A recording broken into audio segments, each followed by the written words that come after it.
A continuación, Niñez, Salud y Sociedad. Clasificación A. Apto para todo público.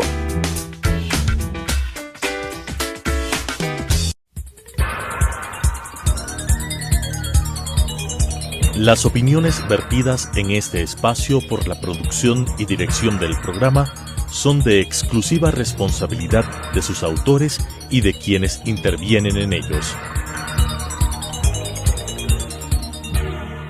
Telesucesos Canal 29 UHF presenta Niñez, Salud y Sociedad, un programa que trata sobre los cuidados iniciales, el crecimiento y el desarrollo de los niños. El buen vivir de la infancia es el futuro de la patria. Con la conducción del doctor Gabriel Ordóñez. Niñez, Salud y Sociedad. Tal como habíamos prometido, tengo nuevamente en el set al doctor Luis Martínez, y tal como habíamos anunciado, vamos a preguntarle de qué modo se puede manejar el dolor en situaciones particulares, específicas. Entonces, una de las cosas que más provoca dificultades en el tratamiento y que probablemente causan mucho dolor son las enfermedades malignas, el cáncer en la infancia. Entonces quiero empezar este diálogo preguntándole al doctor Martínez cuáles son los tipos de cáncer más comunes en la infancia. Muy buenas tardes, muchas gracias por la invitación. Bueno, dentro de estos problemas de dolor en la parte maligna, los estudios nos van diciendo que en el Ecuador las leucemias son la primera causa de cáncer en los niños. Tenemos también los cánceres de tipo del sistema nervioso central, el neuroblastoma principalmente, y también tenemos el tumor de Wilms y también los tumores que están relacionados a retinoblastomas y enfermedad de Hodgkin. Esos son los cánceres que predominan en nuestro país, de acuerdo al estudio que se ha realizado en Solca, que es el principal ente en cuanto a lo que es manejo de dolor oncológico y oncología, ¿no es cierto? A nivel latinoamericano no cambia mucho, las leucemias siguen siendo la primera causa, el tumor de Wilms y los del sistema nervioso central son los que predominan en nuestra región. En el niño que padece de estas enfermedades oncológicas, ¿cuáles son los principales eventos que provocan el dolor en ellos? Bueno, dentro de esto vamos a tener claro que principalmente es el tumor. El tumor, porque crece, provoca compresión y provoca daños a órganos que están a su alrededor. Este es el que principalmente va a provocar dolor. En un 40 al 90% están relacionados con ellos. En segundo lugar está tanto los exámenes que nos ayudan a dar un diagnóstico y también la parte quirúrgica. Eso quiere decir que cuando yo voy a hacer una biopsia, cuando voy a hacer una punción lumbar, voy a tomar una muestra de médula ósea, ellos van a tener mucho dolor. Y entonces nosotros tenemos que tener cuidado y tenemos que trabajar mucho. O cuando vamos a extirpar el tumor, tenemos que dar una buena analgesia para que esto no perpetúe, ¿sí? Otra de las causas son los síndromes paraneoplásicos que se llaman, es decir, todos los elementos que se forman alrededor del cáncer y que también provocan dolor. Y también la parte no oncológica, es decir, cuando ya estamos en una fase terminal, porque los niños también pueden entrar en fase terminal y nosotros tendremos muchos dolores que no están asociados tantos ya al tumor, porque puede haber un dolor neuropático por la toxicidad de los medicamentos, o porque puede haber un vasoespasmo venoso por la utilización de los elementos de quimioterapia, y todos esos van a provocar dolor. Y entonces nosotros tenemos que trabajar principalmente en fase paliativa para que ellos tengan confort y tranquilidad ante esta situación. Entiendo que el niño con una enfermedad oncológica en algún momento podría tener un dolor que no esté originado precisamente en su enfermedad de base, en su enfermedad principal. ¿Qué forma tendríamos para diferenciar lo uno de lo otro en materia de dolor? Claro, la evaluación es importantísima en este caso para poder distinguir si en realidad el dolor está causado por el tumor o por un tratamiento que fue dado, por una disminución de su inmunidad y pueda provocar todo ello, o si es que es un evento distinto, diferente a un dolor oncológico. Y es clave porque si es que nosotros hablamos de que es un dolor oncológico, yo lo tengo que tratar de una manera. Y si es que es un dolor no oncológico, pues yo tengo que ir hacia otras circunstancias para disminuir más rápidamente ese dolor y no me confunda con la parte oncológica. Entonces, en este punto me parece que resulta significativamente importante el poder diferenciar lo que es un dolor cólico, por ejemplo, de un dolor de otra naturaleza en la edad pediátrica. ¿Cómo el niño podría manifestar un cólico y cómo podría manifestar un dolor de oído, por ejemplo? Ya, ellos principalmente cambian su forma de ser, ¿no es cierto? A ver, tenemos que comprender que el niño no nos va a decir, me duele.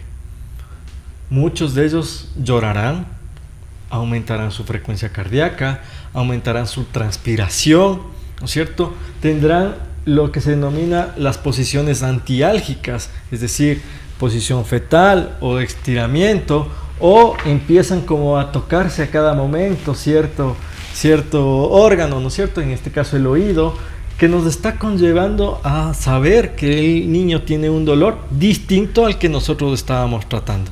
Y entonces tenemos que decir que los padres que están ahí viendo son los primeros en poder identificar eso, pero también nosotros tenemos que tener claro hacia dónde puede ir el dolor. No necesariamente el dolor oncológico va a estar siempre, porque si está controlado puede aparecer un cólico porque comió algo que le cayó mal, comió muy en la noche, o un dolor de oído porque hay un insecto que ingresó. Cualquiera de estas causas pueden estar presentes, pero tenemos que estar claros que la evaluación, y siempre, si el niño es un poco más grande, ya nos puede explicar, creerle, porque esa es parte importante. Yo debo creer en el dolor de mi paciente y del niño. Qué interesante saber que estas manifestaciones pueden estar al alcance de la observación de los padres, y ahora que tenemos enormes facilidades para disponer, por ejemplo, de un saturador digital, podríamos reconocer con mayor facilidad las cosas que nos ha mencionado el doctor Martínez, puesto que el dolor puede provocar un aumento de la frecuencia cardíaca o un aumento de la frecuencia respiratoria, podría subir la tensión arterial. Ahora se puede utilizar el teléfono celular para hacer mediciones de la presión arterial y puede aumentar la presión intracraneana, en cuyo caso es un poco más difícil su identificación. Pero también es importante saber que el dolor puede provocar disminución de la saturación, hoy que ya la gente la conoce muy de cerca, puesto que la pandemia del COVID-19 ha obligado a reconocer estos signos para que tempranamente podamos recibir la ayuda del caso. ¿Qué estrategias podríamos diseñar o tener para manejar el dolor provocado por el cáncer? Bueno, aquí hay que diferenciar dos cosas. El primero es cuando nosotros tenemos una emergencia por dolor, ya sea por cáncer o por cualquier otra circunstancia, en el cual no vamos a manejar aquí la escalera analgésica que anteriormente habíamos hablado de en cuanto a lo que es lo que nos recomienda la OMS. Aquí nosotros debemos utilizar el ascensor analgésico. Es decir, que si el niño tiene una emergencia con mucho dolor, yo no puedo iniciar con los analgésicos más bajos. E incluso, si estamos hablando de un dolor oncológico, tengo que tener claro que puede ser necesario un procedimiento intervencionista para disminuir lo más rápido el dolor. ¿Sí? Si estamos hablando de un paciente que ya conocemos que tiene dolor y que hemos estado dando un tratamiento por largo tiempo, si el dolor está controlado, pues mantendremos analgésicos, ya sea vía oral o transdérmicos, cualquiera de ellos, pero también teniendo en cuenta de que puede haber repuntes de dolor. Y esos repuntes de dolor no aparecen avisándonos, aparecen de la nada. Y ellos tienen que ser tratados, o tenemos que tener claro que nosotros, los médicos, tenemos que dar un analgésico extra para cuando esto suceda. Pero no vamos a dar ese analgésico cuando ya sucedió, sino nosotros nos adelantamos a la jugada, ¿no es cierto? Y le damos un medicamento y le decimos a la mamá, al papá, al familiar, este medicamento cuando haya un repunte lo vamos a utilizar. Eso se denomina rescate. Un rescate analgésico para que este dolor no perpetúe y no aumente en el tiempo, y con ello disminuir rápidamente y volver a lo que estábamos habitualmente utilizando. Los niños con el cáncer pueden llegar, como en todos los casos de enfermedades cancerosas, a un estado terminal.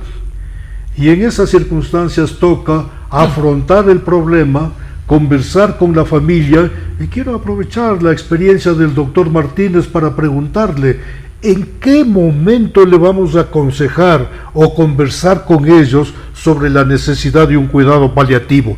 ¿Qué es el cuidado paliativo y en qué consistiría este en el caso de los niños? Bueno, yo recomendaría que el cuidado paliativo vaya de la mano de cuando ya hay el diagnóstico desde el punto de vista oncológico. Es decir, el oncólogo ya determinó un cáncer, se ha determinado el estadio en que se encuentra, y lo mejor es empezar desde ahí. ¿Por qué? Porque ahí nosotros podemos preparar a la familia. Lo vamos a preparar. Si el niño es un poco más grandecito, incluso a él, ¿sí?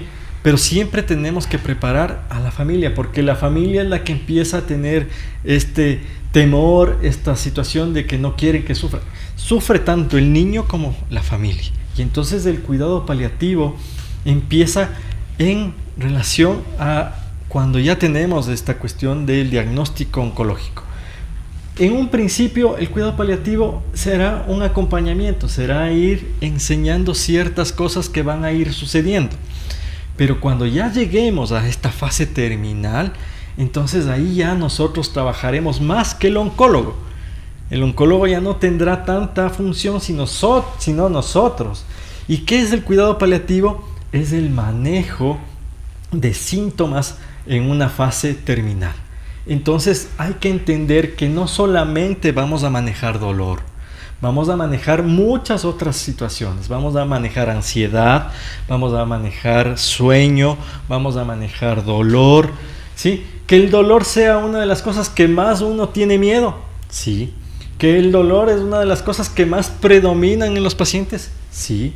Pero no debemos dejar de lado el que pueda tener náusea y vómito, el que pueda tener diarreas, el que vaya a haber desnutrición, va a haber problemas en poder alimentarnos, y entonces nosotros tenemos que preparar todo ese camino para que el padre, la madre pueda aceptar el que el niño va a llegar a estas circunstancias y podamos manejar de esa manera para que haya menos sufrimiento tanto en el niño como en la familia, y poderle brindar calidad de vida en sus últimos momentos.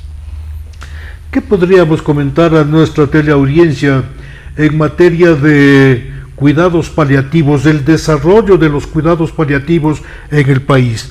¿Tenemos centros especializados a los cuales se podría recurrir, o todavía eso está por verse y desarrollarse en el futuro?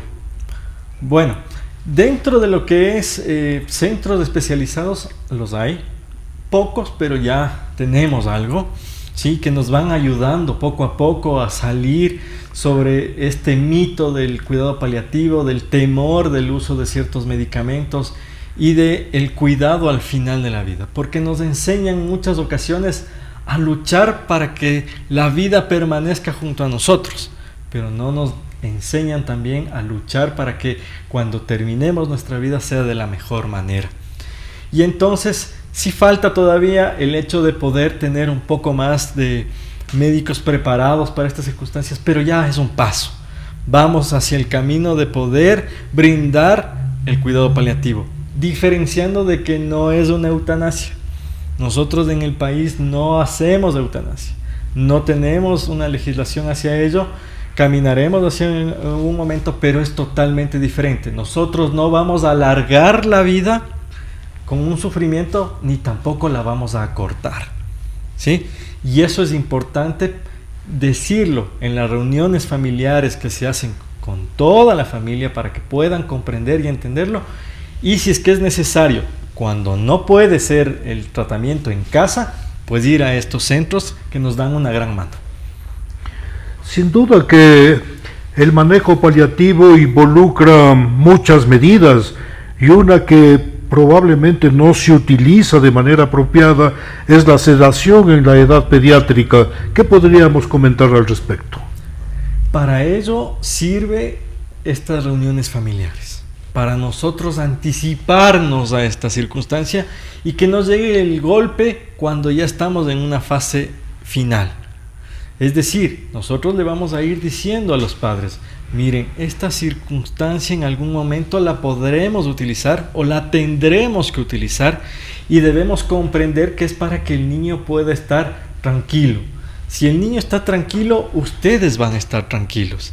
No vamos a tener ansiedad, vamos a tener un sueño, y se debe realizar esta sedación paliativa. Se debe realizar la sedación paliativa para poderle dar confort y calidad de vida, que no haya sufrimiento. Eso es lo que queremos. Entonces, tenemos los medicamentos, tenemos los lugares donde se pueden realizar, incluso en domicilio, ¿sí?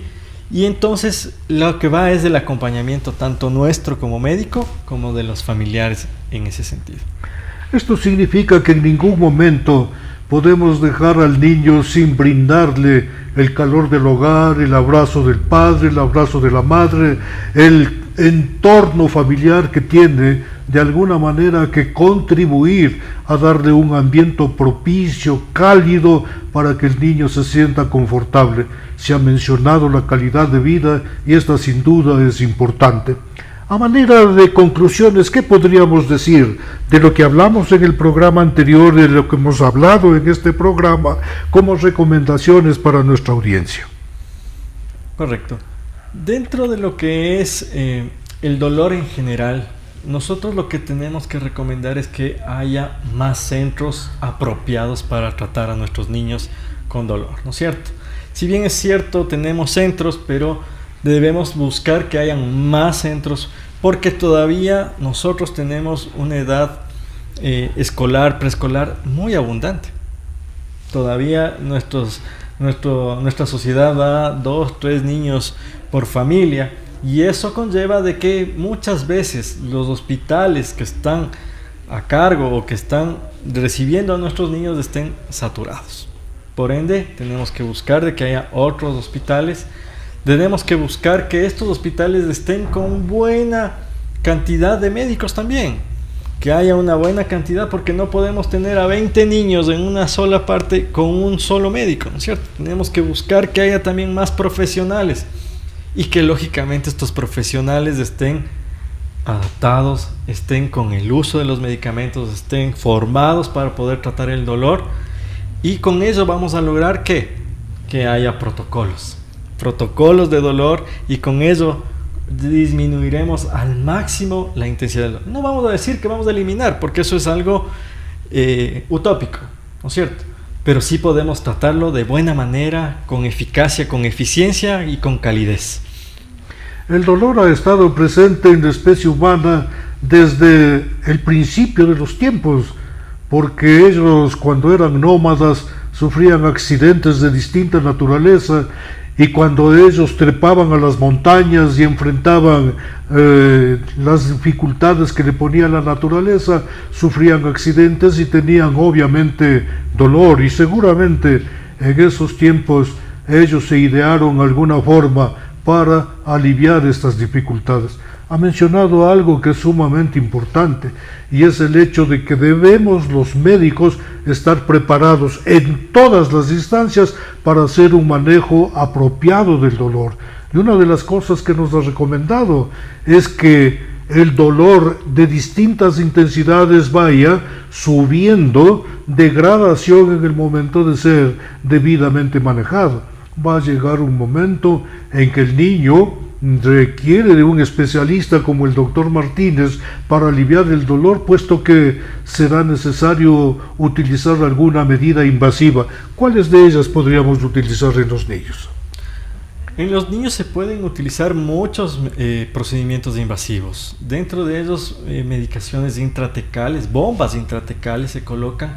¿Sí? ¿Qué significa esto? El hecho de colocar medicamentos dentro de la columna vertebral que van a través de una bomba, de un aparato especial para dar medicación todo el tiempo.